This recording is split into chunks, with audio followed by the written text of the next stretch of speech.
Kris Jenner is 69 years old. But does this woman look 69 to you? In 2025, Kris debuted a brand new face, flawless, ageless, nearly indistinguishable from her daughter Kendall Jenner. And here's where it gets strange.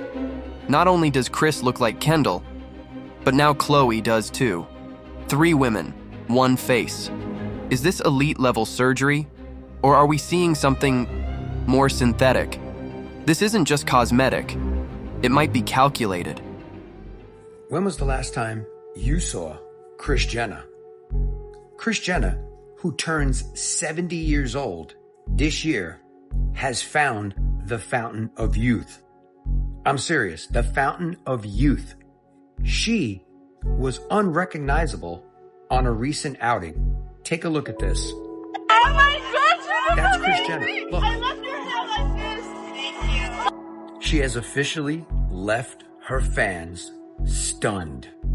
Take a look at the side by side. 66 years old in 2023, 69 years old, about to be 70 in 2025.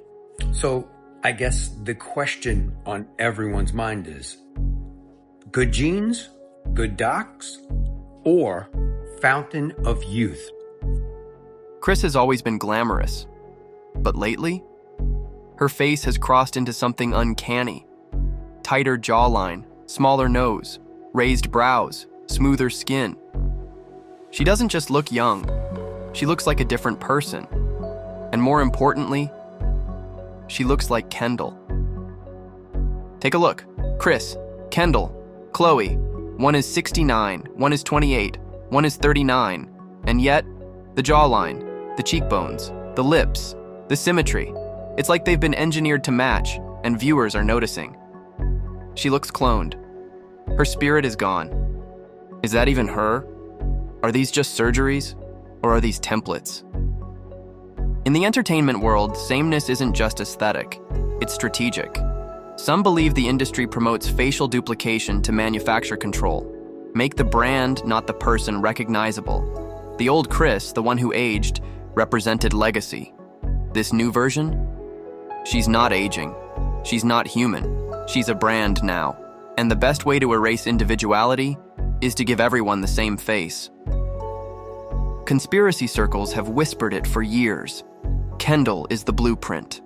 Her proportions, bone structure, symmetry, optimized for commercial beauty. And now, everyone around her is being reshaped to match it. From Khloé's shrinking face to Kris's face swap, the theory says, what if these aren't surgeries? What if it's cosmetic cloning? Fans say they can feel it.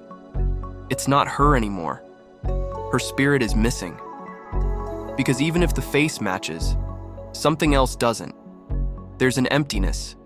It's like they're present, but not alive. And that's where the deeper conspiracy begins. What if these transformations don't just change the body? They overwrite the identity? The Kardashians are more than people. They're products, brands, controlled image systems. So why wouldn't the faces be part of the machinery? If aging, emotion, and individuality interfere with perfection, they're erased and replaced with the new standard, the face. Smooth, identical, controlled. The next time you see Kris, Kendall, or Khloé, look a little closer. Because in a world where everyone has the same face, you have to ask, who's really behind the mask? This is for Kris Jenner and Kris Jenner only.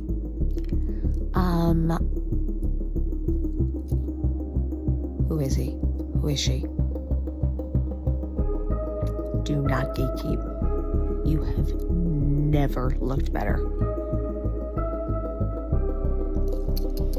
Give it up. Damn it. Kris Jenner has a new face. I don't understand how that's even possible. So here's what they do. They chop you open right here, like all right here.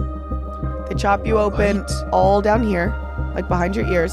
They chop your neck and they pull it up and they sew it back into the muscle. What is the long-term effects of that? Anything? Yeah, like you lose the elasticity. Like you'll kind of just always like wide-eye it? Yeah, and it like makes your lip like, so you're kind of just like this. And you probably laugh like, We all look the same now, and no one's talking about it. I wanted to hop on here and talk about my theory on Instagram face because, in my opinion, Instagram didn't just change the way that we looked, it rewired what our brain wants. I'm going to be talking about dopamine and why our brain thinks that fillers, filters, and conformity equals beauty.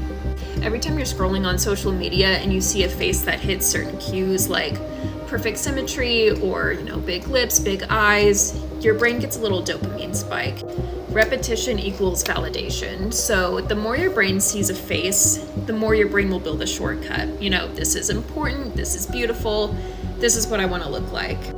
That's how familiarity becomes a desire, even if that desire is hollow. And it's not even beauty, it's just programming. It feels like our brains have been trained to chase this perfect face over and over and over again, like a slot machine chasing the perfect combo. There used to be so much mystery and diversity to women.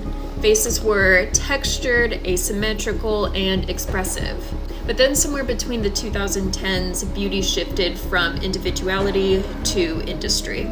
And I also want to add that I don't think it's a coincidence that the faces that women are pressured to buy are the same faces that men are watching in porn. Before Instagram face, beauty used to be bold. Faces were striking and complex, and you could actually remember them. No one trying to blend in with one another, and no one looked the same. And I want to make it clear this isn't about filler or surgery, it's about chemical reinforcement. Instagram face wins because it hacks the algorithm's logic and your brain's biology. And I just feel like it has flattened women into carbon copies.